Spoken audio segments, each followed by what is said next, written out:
السلام علیکم dear student, آج کا ٹاپک واٹر پولوشن، جس کے اندر ہم اس کی کاز کے فیکٹس اور اس کا کنٹرول ڈسکس کریں گے، اور کچھ امپورٹنٹ چیزیں کہ قصور سٹی کیسے واٹر پولوشن سے متاثر ہو رہا ہے، ایز ویل ایز ہم ایپیڈیمک ڈیزیز وبائی بیماریاں واٹر پولوشن سے کیسے جنم لیتی ہیں وہ بھی دیکھیں گے۔ Let's see the topic of the day is water pollution. First of all ہم واٹر پولوشن کی ڈیفینیشن دیکھتے ہیں۔ It is a change in the composition of water by the additions of harmful substances. Water pollution severely affect the health of people. جب پانی کے اندر harmful substance نقصان دہ chemicals add ہوتے ہیں، اس سے واٹر کی composition چینج ہو جاتی ہے، اس کو کہتے ہیں واٹر pollution۔ اور واٹر pollution جو ہے انسانی صحت کو بہت زیادہ متاثر کرتی ہے۔ Now we move toward the causes of water pollution. The first one is sewage. Sewage is one of the major pollutants of water. پانی کا جو میجر پولوٹنٹ ہے وہ سیوج ہے۔ پانی زیادہ تر سیوج سے پولوٹڈ ہوتا ہے۔ اس کے اندر آرگینک میٹرز ہوتے ہیں اور ایکسکریٹا ہوتا ہے ہیومنز اور اینیملز کا۔ مینز کہ اس کے اندر انسانوں کی اور جانداروں کی ایکسکریشن موجود ہوتی ہے۔ سیوج کے پانی کے اندر جو آرگینک میٹرز ہوتے ہیں وہ مائکرو آرگنزم کی گروتھ کو بڑھا دیتے ہیں۔ وہ مائکرو آرگنزم ایسے ہوتے ہیں جو بیماریاں پھیلاتے ہیں۔ اس طرح سے ایک کمیونٹی کے اندر بیماریاں پھیلنا شروع ہو جاتی ہے۔ The second cause is waste of industries. Industries کے ویسٹ کے اندر ایسیڈز، الکلیز، ڈائز اور دوسرے ہارمفل کیمیکلز موجود ہوتے ہیں۔ انڈسٹریلسٹ کیا کرتے ہیں، انڈسٹریز کے ویسٹ کو جو نیئر بائی واٹر باڈیز، تالاب یا جھیلیں وغیرہ ہوتی ہے اس کے اندر اوپنلی ریلیز کر دیتے ہیں، جس سے کیا ہوتا ہے واٹر کی پی ایچ چینج ہو جاتی ہے۔ پی ایچ چینج ہونے کی وجہ سے ایکویٹک آرگنزم ڈیڈ ہونا شروع ہو جاتے ہیں۔ As well as certain industries release lot of hot water from their cooling plants. کافی ساری انڈسٹریز گرم پانی ریلیز کرتی ہیں ایکویٹک باڈیز کے اندر، جس سے کیا ہوتا ہے پانی گرم ہو جاتا ہے اور وہاں کی جو ایکویٹک لائف ہے وہ مر جاتی ہے، ختم ہو جاتی ہے۔ سیکنڈ کاز ہے فرٹیلائزرز اینڈ پیسٹیسائڈ۔ فصلوں کو جو کھادیں اور پیسٹیسائڈ ڈالا جاتا ہے، جب کبھی بارش ہوتی ہے، بارش کے پانی کے ساتھ فرٹیلائزرز اور پیسٹیسائڈز بہتے ہوئے واٹر باڈیز کے اندر چلے جاتے ہیں، اور اسی طرح سے وہاں سے سیپج کے تھرو جو گراؤنڈ واٹر ہے، زمین کے نیچے پانی ہے، اس کا حصہ بن جاتے ہیں۔ جب ہیومن بینگز اس واٹر کو استعمال کرتے ہیں وہ اس پیسٹیسائڈ سے متاثر ہوتے ہیں، اور اس کے علاوہ یہ والے جو کیمیکلز ہیں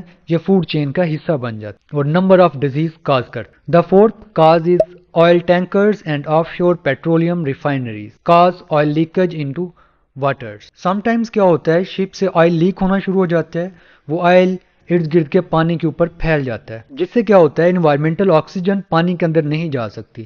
جب ایکویٹک لائف جسے آکسیجن چاہیے ہوتی ہے زندہ رہنے کے لیے، انہیں آکسیجن نہیں ملتی، وہ مرنا شروع ہو جاتے ہیں۔ As well as sun light بھی پانی کے اندر انٹر نہیں ہو سکتی، وہاں پر جو فوٹو سنتھیٹک آرگنزم ہیں، پلانٹس ہیں یا ایلگی وغیرہ ہے، وہ بھی ڈیڈ ہونا شروع ہو جاتے ہیں۔ تو اور دوسری وجہ ہے آئل ریفائنریز۔ سمندر کے ساتھ جو آئل ریفائنریز موجود ہیں وہاں سے جو ویسٹیج ہوتا ہے اسے سمندر کے پانی کے اندر ریلیز کر دیا جاتا ہے، جس سے کیا ہوتا ہے کہ وہ آئل پانی کے اوپر ایک لیئر بنا لیتا ہے، نہ وہ آکسیجن کو پانی کے اندر جانے دیتا ہے اور نہ ہی لائٹ کو پانی کے اندر جانے دیتا ہے، جس سے کیا ہوتا ہے کہ وہاں کی ایکویٹک لائف بہت متاثر ہوتی ہے اور مرنا شروع ہو جاتی ہے۔ And fifth cause is heavy metals. Some heavy metals like lead, mercury, arsenic and cadmium یہ بھی واٹر کو پولوٹڈ کرتے ہیں، اور یہ میٹلز انڈسٹری سے آتے ہیں اور اربن ایریا سے پانی کے اندر شامل ہوتے ہیں۔ ایسا پانی جن کے اندر ہیوی میٹلز ہوتے ہیں، ان کے اوپر جب ویجیٹیبلز کو گرو کروایا جاتا ہے، یہ ہیوی میٹلز ان ویجیٹیبلز کے باڈی کا حصہ بن جاتے ہیں، اور ایسی کنٹامینیٹڈ ویجیٹیبلز جو ہوتی ہیں انسانوں کے لیے نقصان دہ ہوتی ہیں۔ یہی وجہ ہے گورنمنٹ آف پاکستان نے سیوریج کے پانی کے اوپر سبزیوں کو کاشت کرنے پر پابندی لگائی ہے۔ ہیوی میٹلز کیا کرتے ہیں، reduce the growth and development, یہ انسان کی گروتھ کو اور اس کی ڈیولپمنٹ کو روک دیتے ہیں۔ کاز کینسر، کینسر کی وجہ بنتے ہیں۔ نروس سسٹم کو ڈیمیج کرتے ہیں۔ مرکری اور لیڈ جو ہیں یہ جوائنٹ ڈیزیز کی وجہ بنتے ہیں، لائک ریماٹائڈ آرتھرائٹس، کڈنی کی ڈیزیز کی وجہ بنتے ہیں، سرکولیٹری سسٹم کو ڈیمیج کرتے ہیں، اور اس as well as nervous system کو ڈیمیج کرتے ہیں۔ مینس کے ہیوی میٹلز سر سے پاؤں تک تمام باڈی آرگنز کو افیکٹ کرتے ہیں، اتنے نقصان دہ ہیں۔ یہ تھی کچھ میجر کازز جو بھی ہم نے ڈسکس کی جو واٹر کو پولوٹڈ کرتی ہے۔ یہی وجہ ہے پوری دنیا کے 1/3 لوگوں کو پینے کا صاف پانی میسر ہے۔ Now we discuss how tanneries affect the Kasur city. اب ہم پڑھیں گے ٹینریز جو ہے چمڑے کی انڈسٹری جو ہے قصور سٹی کے لوگوں کو کیسے متاثر کر رہی ہے۔ ٹینریز ایسی انڈسٹری کو بولا جاتا ہے جس کے اندر جانوروں کی کھالوں کو ٹریٹڈ کیا جاتا ہے اور ان میں سے لیدر، اس کا چمڑا بنایا جاتا ہے۔ قصور سٹی کے اندر 200 ٹینریز ہیں، اور یہ industries 9000 cubic metres waste water daily water bodies کے اندر ریلیز کرتی ہیں، اور ان کے اندر ہیوی میٹلز ہوتے ہیں، اور یہ heavy metals under ground water کا حصہ بن رہے ہیں۔ ان 2003 a survey showed that 2/3 of residents and 72% of tanneries workers suffered with cancer, infections of kidney and loss of eyesight. 2003 کے اندر ایک سروے ہوا, اس کے اندر یہ دیکھا گیا وہاں کے 2/3 رہائشی اور 72% ٹینریز مزدور جو ہیں وہ کینسر کے شکار ہوئے, ان کے کڈنی متاثر ہوئے اور ان کی بینائی چلی گئی. جب وہاں کے پانی کا ٹیسٹ کیا گیا تو اس کے اندر ہیوی میٹلز موجود تھے, لیڈ, مرکری اور کرومیم, جس کی وجہ سے وہاں کے لوگ بہت زیادہ متاثر ہو رہے تھے کینسر سے, کڈنی ڈیزیز سے اور لاس آف آئی سائٹ سے. پھر اس چیز کو ریزالو کرنے کے لیے پاکستان گورنمنٹ اور United Nation development programme UNADP نے ایک پروگرام لانچ کیا تھا, Kasur tannery pollution control project. اور اس پروجیکٹ کا مقصد یہ تھا کہ وہاں پر ایفلوئنٹ ٹریٹمنٹ پلانٹ لگائے جائیں, کرومیم ٹریٹمنٹ پلانٹ لگائے جائیں اور solid waste disposal site develop کی جائیں. Now we discuss the other effects of water pollution. Water pollution کس طرح سے اثر انداز ہو رہی ہے انوائرمنٹ کے اوپر اور انسانوں کے اوپر. The first effect of water pollution is eutrophication. First of all ہم اس کی ڈیفینیشن دیکھتے ہیں. Enrichment of waters with inorganic nutrients like nitrates, NO3 and phosphates PO4-2 is called eutrophication. جب واٹر کے اندر ان آرگینک نیوٹرینٹس زیادہ ہو جاتے ہیں اس کو کہتے ہیں یوٹرافیکیشن. اس کی کاز کیا ہے؟ جب سیوج اور فرٹیلائزرز کا واٹر کو ریلیز کیا جاتا ہے واٹر کے اندر تو ان واٹرز کے اندر ان آرگینک مٹیریلز موجود ہوتے ہیں.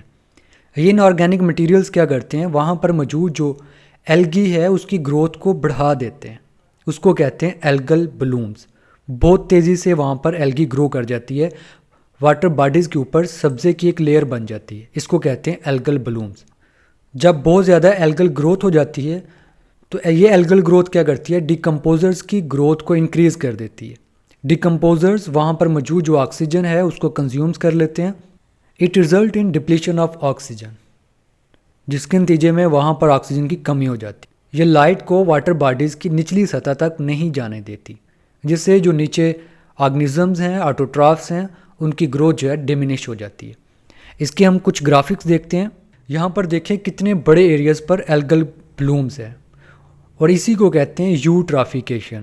جب سٹی کا سیوج کا واٹر باڈیز کے اندر ریلیز کیا جاتا ہے تو وہاں پر ان آرگینک مٹیریلز, نائٹریٹس وغیرہ زیادہ ہو جاتے ہیں. اس کے رزلٹ میں یہاں پر ایلگی بہت تیزی سے گرو کرتی ہے, اس کو کہتے ہیں ایلگل بلوم.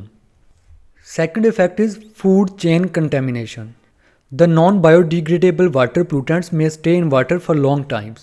Non-biodegradable ایسے pollutants کو بولا جاتا ہے جن کو آرگنزم ڈیکمپوزرز وغیرہ بریک نہیں کر سکتے, like plastic, metals, glass etcetera. یہ پانی کے اندر لمبے عرصے تک موجود رہتے ہیں اور ان کے اوپر اسمال آرگنزم جو ہیں وہ فیڈ کرتے ہیں.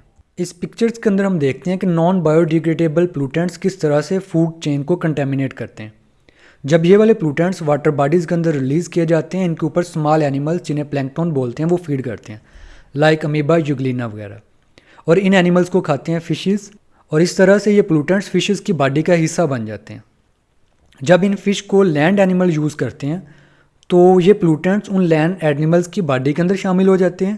جب ان لینڈ اینیملز کو ہیومنس کھاتے ہیں تو اس طرح یہ پولوٹنٹس جو ہیں وہ ہیومنس کی باڈیز کے اندر شامل ہو جاتے ہیں اور انسانوں کو نقصان پہنچاتے ہیں. تھرڈ افیکٹ ہے ایپیڈیمکس, وبائی بیماریاں. جب آرگینک پولوٹنٹس واٹر کے اندر ریلیز کیے جاتے ہیں تو یہ وہاں پر جو موجود جرمز ہیں ان کی گروتھ کو بڑھا دیتے ہیں. پھر ایسے پولوٹیڈ واٹر جو ہے وہ ایپیڈیمکس کی وجہ بنتے ہیں. اس سے وبائی بیماریاں آتی ہیں لائک کالرا اینڈ گیسٹرو انٹرائٹس. اس کو بھی ہم گرافیکلی دیکھتے ہیں. ایپیڈیمک ایسی ڈیزیز کو بولا جاتا ہے جس سے پہلے ایک شخص متاثر ہوتا ہے, پھر اس سے مزید 3 اور لوگ متاثر ہوتے ہیں, اور ان 3 لوگ سے اور زیادہ لوگ جو ہیں, ایک بڑی کمیونٹی جو ہے وہ متاثر ہوتی ہے. جب ایک اسپیسیفک علاقے کے اندر بیماری پھیل جاتی ہے اس کو کہتے ہیں ایپیڈیمک ڈیزیز. جیسے آپ لوگوں نے موسٹلی بارش کے دنوں میں نوٹ کیا ہوتا ہے, وہاں ان دنوں میں ڈائریا بہت زیادہ ہوتا ہے, کولرا بہت زیادہ ہوتا ہے, کیونکہ تب پانی کنٹامینیٹڈ ہو جاتا ہے, اس کے اندر جرمز شامل ہو جاتے ہیں. لاسٹ میں ہم دیکھتے ہیں control of water pollution. Water pollution کو کیسے ہم کنٹرول کر سکتے ہیں؟ لوگوں کو واٹر پولوشن کے ڈینجر سے اویئر کرنا چاہیے, اور سیکنڈلی ہمیں کیا کرنا چاہیے, جو سیوج کا واٹر ہے اسے واٹر باڈیز کے اندر ریلیز کرنے سے پہلے پیوریفائی کرنا چاہیے سیوج ٹریٹمنٹ ٹیکنیک سے گزار کر. As well as industrial waste کو بھی ہمیں ٹریٹ کرنا چاہیے, پھر اس کے بعد واٹر باڈیز کے اندر ریلیز کرنا چاہیے. تو یہ تھا ہمارا آج کا topic, control of water pollutions. Secondly ہم نے ڈسکس کیا افیکٹس آف واٹر پولوشنز, اور پھر اس کے بعد ہم نے پڑھا کازز آف واٹر پولوشن اور واٹر پولوشن کی ڈیفینیشن. اس میں واٹر پولوشن کی ڈیفینیشن پیپر کے پوائنٹ آف ویو سے امپورٹنٹ ہے. شارٹ کویشچنز آتا ہے, اس کی کچھ کاز شارٹ کویشچن میں آ جاتی ہیں. ٹینریز کس طرح سے قصور سٹی کے ریزیڈنٹس اور ٹینری ورکرز کو متاثر کر رہی ہیں, یہ شارٹ کویشچنز آتا ہے. یوٹرافیکیشن بڑا ہی امپورٹنٹ شارٹ کویشچن ہے. فوڈ چین واٹر پولوشن سے کیسے کنٹامینیٹ ہو رہی ہے اور ایپیڈیمک ڈیزیز کون سی.